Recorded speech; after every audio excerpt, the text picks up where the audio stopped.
Jai Guru. I am Pooja, Assistant Professor in Yogta Satsang Mahavidyalaya. Hello students. आज के इस video lecture में हम लोग सेबी पर डिस्कशन करेंगे.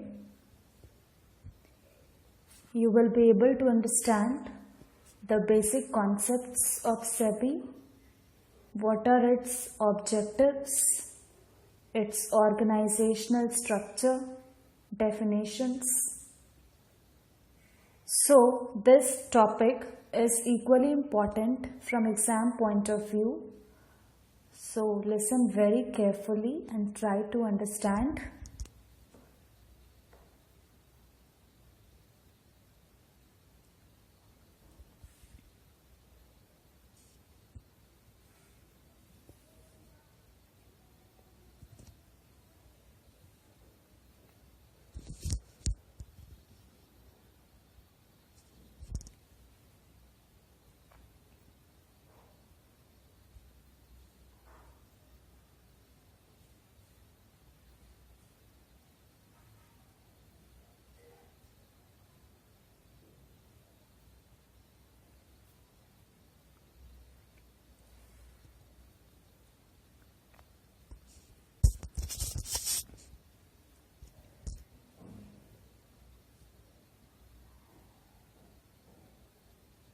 Let's start.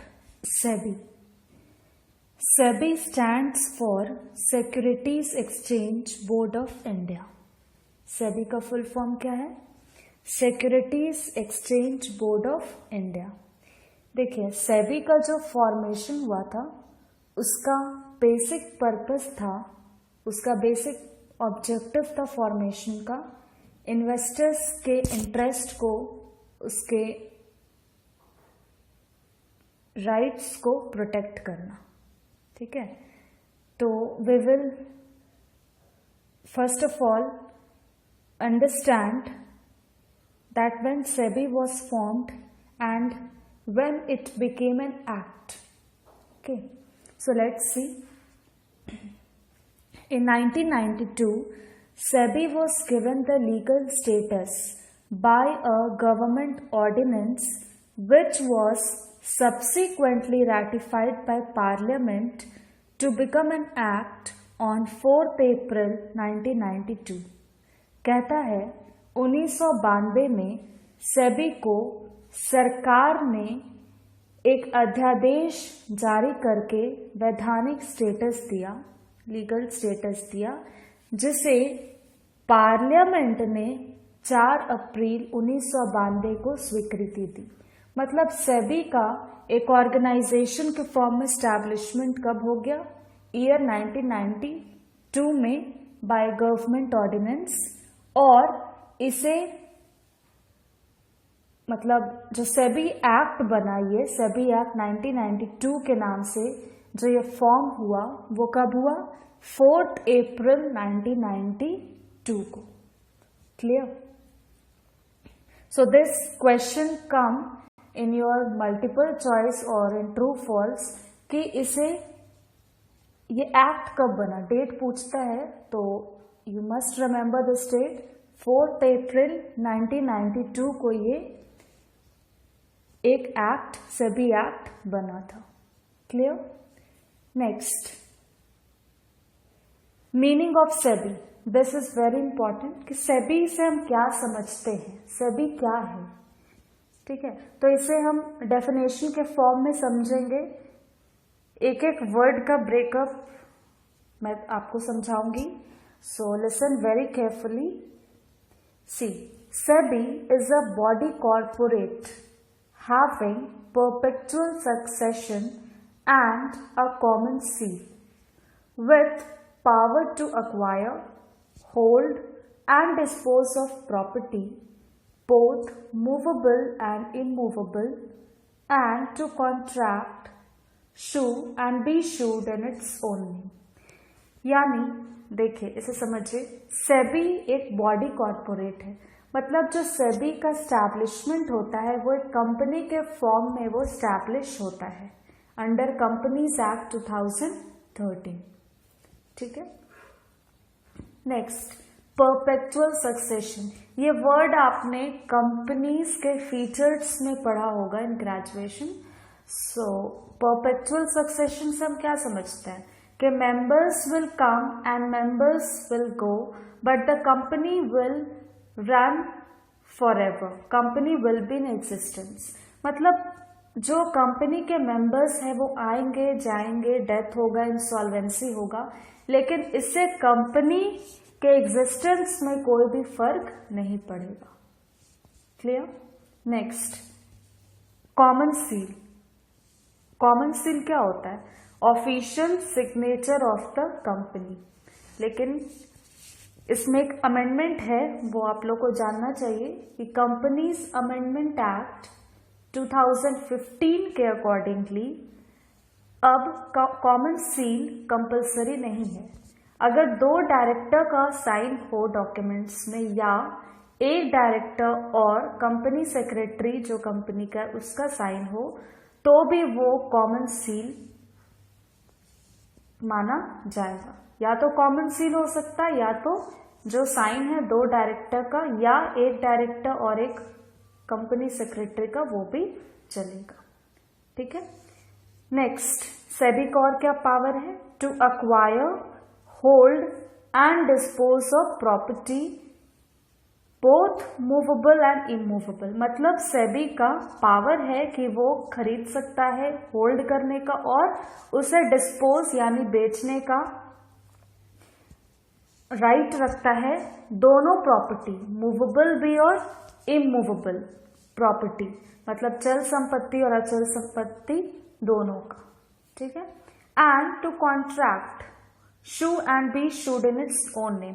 और जो भी कॉन्ट्रैक्ट करेगा सेबी वो अपने नाम पे, मतलब सेबी के नाम पे होगा। और शू एंड बी शूड, इससे हम ये समझे कि अगर सेबी के साथ कुछ भी धोखाधड़ी, कुछ भी फ्रॉड होता है तो वो सूट फाइल कर सकता है अगेंस्ट दैट पर्टिकुलर पर्सन और कंपनी जिसने किया, या सेबी अगर कुछ ऐसा करता है तो उसके खिलाफ भी वो शूट होगा, मतलब that next person can file suit against him. ठीक है। नेक्स्ट है, head office of SEBI is in Mumbai. ठीक है, ये भी आपका एक मल्टीपल चॉइस का क्वेश्चन है। सो यू मस्ट रिमेंबर कि जो सेबी का हेड ऑफिस है वो मुंबई में है। So I hope you have understood SEBI क्या है। ठीक है। तो सेबी एक बॉडी कॉर्पोरेट है, कंपनी के फॉर्म में स्टैब्लिश है, जिसका परपेचुअल सक्सेशन होता है, कॉमन सील, और उसे पावर है अक्वायर यानी खरीदने का, होल्ड और डिस्पोज करने का प्रॉपर्टी, मूवेबल और इमूवेबल दोनों, और कॉन्ट्रैक्ट भी करने का, and to sue and be sued in its own name. ठीक है। तो each word I have explained. Now let's move on. Objectives of SEBI, यानी सेबी के उद्देश्य क्या है, सेबी का जो फॉर्मेशन हुआ, जो स्टैब्लिशमेंट हुआ वो क्यों हुआ। तो मैंने आपको पहले ही बताया कि सेबी का जो फॉर्मेशन हुआ था वो बेसिकली इन्वेस्टर्स के इंटरेस्ट को, उसके राइट को प्रोटेक्ट करने के लिए हुआ था। कोई भी फ्रॉड, कोई भी मैल प्रैक्टिसेस को रोकने के लिए, इन्वेस्टर्स के राइट को बचाने के लिए ही इसका एस्टैब्लिशमेंट हुआ था 1992 में। ठीक है। तो let's see what are its objectives.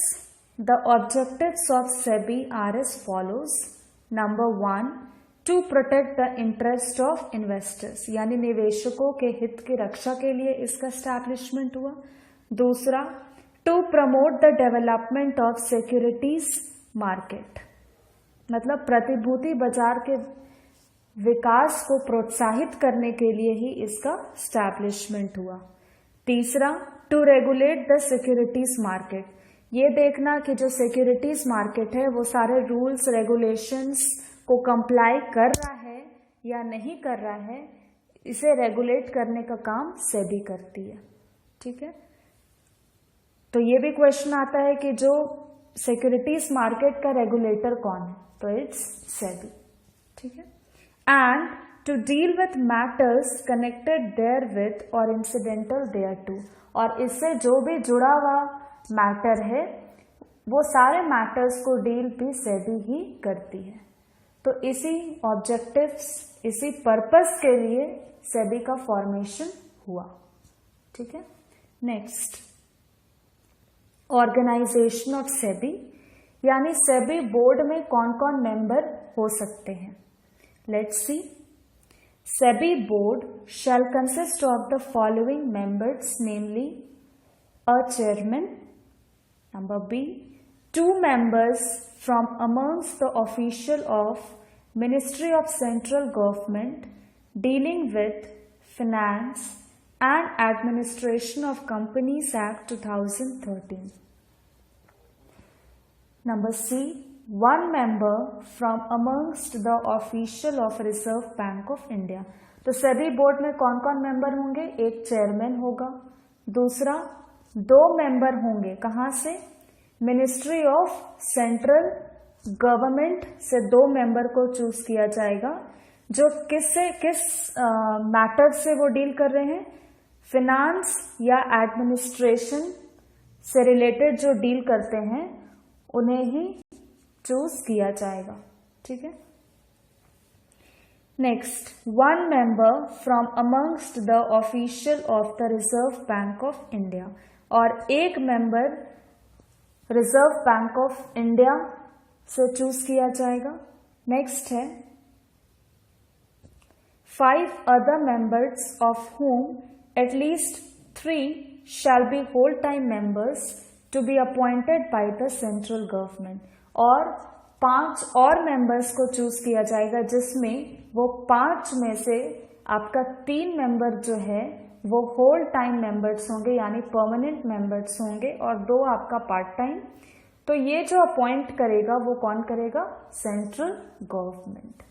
ठीक है, अब क्वेश्चन आता है यहाँ पे कि जिसे भी चूज किया जाएगा, जो भी मेंबर्स को चूज किया जाएगा, क्या वो अगर एक मेंबर को चूज करना है from official of reserve bank of India, तो क्या वो कोई भी मेंबर हो सकता है आरबीआई का, नहीं। जो पर्टिकुलर क्राइटेरिया को फुलफिल करेगा उसे ही चूज किया जाएगा, या जो 5 और मेंबर्स हैं या जो 2 मेंबर्स हैं जिसे चूज करना है from ministry of central government. तो ये सब पर्सन को चूज करने के लिए कुछ तो क्राइटेरिया चाहिए, तो वो क्राइटेरिया जिसने फुलफिल किया हुआ है जो करेगा उसे ही चूज किया जाएगा। तो लेट्स सी दैट क्राइटेरिया, कि वो क्या क्राइटेरिया है। Let's see, the chairman and the other members shall be person of ability, integrity and standing who have shown capacity in dealing with problems relating to securities market or have special knowledge or experience of law, finance, economics, accountancy, administration or in any other discipline which in the opinion of central government shall be useful to SEBI। यानी chairman जो इस SEBI board में जो होंगे या जो भी members होंगे वो वही हो सकते हैं जिनके पास एबिलिटी या इंटेग्रिटी हो और जिसने सिक्योरिटीज मार्केट के प्रॉब्लम को डील किया हुआ हो। ठीक है, मतलब जो डील किया हुआ है, जिसे प्रैक्टिकल एक्सपीरियंस है सिक्योरिटी मार्केट का, उसे चूज किया जाएगा। एक पहला ये क्राइटेरिया हुआ। या जिसके पास अगर प्रैक्टिकल एक्सपीरियंस नहीं है सिक्योरिटी मार्केट से रिलेटेड, तो दूसरा क्या हो सकता है, या उसके पास स्पेशल नॉलेज या एक्सपीरियंस होना चाहिए किससे रिलेटेड, लॉ,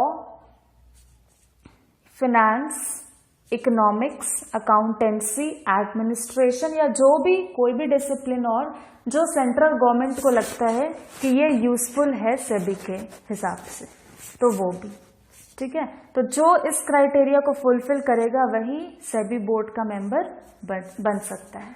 तो याद रखिएगा, इन कंक्लूजन क्या हम समझे कि जिसके पास प्रैक्टिकल एक्सपीरियंस है सिक्योरिटी मार्केट से रिलेटेड, ठीक है, जिसने उस प्रॉब्लम को डील किया हुआ है, और या तो दूसरा क्या है, या तो स्पेशल नॉलेज या एक्सपीरियंस होना चाहिए लॉ, फिनांस, एडमिनिस्ट्रेशन या कोई भी डिसिप्लिन जो सेंट्रल गवर्नमेंट को यूजफुल लगता है। क्लियर?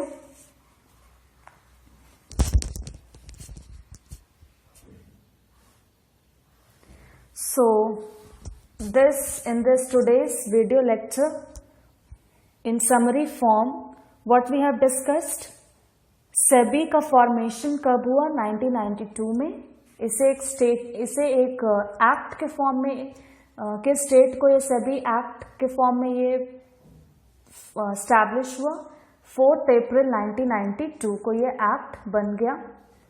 नेक्स्ट है आपका सेबी जो है वो डेफिनेशन हमने देखा, फिर हमने देखा इसका ऑब्जेक्टिव कि ये क्यों फॉर्म हुआ, इन्वेस्टर्स के इंटरेस्ट को प्रोटेक्ट करने के लिए, सिक्योरिटीज मार्केट के डेवलपमेंट के लिए, उसके रेगुलेशन के लिए और उससे जुड़े हुए मैटर्स को डील करने के लिए इसका फॉर्मेशन हुआ। और फिर हमने पढ़ा इसका ऑर्गेनाइजेशनल स्ट्रक्चर, यानी सेबी बोर्ड में कितने मेंबर्स होते हैं? टोटल 8, है ना, टोटल इसके 8 मेंबर्स होते हैं। तो I hope you have understood today's lecture, and in coming videos I will explain on the topic functions of SEBI. Thank you. Jai Guru.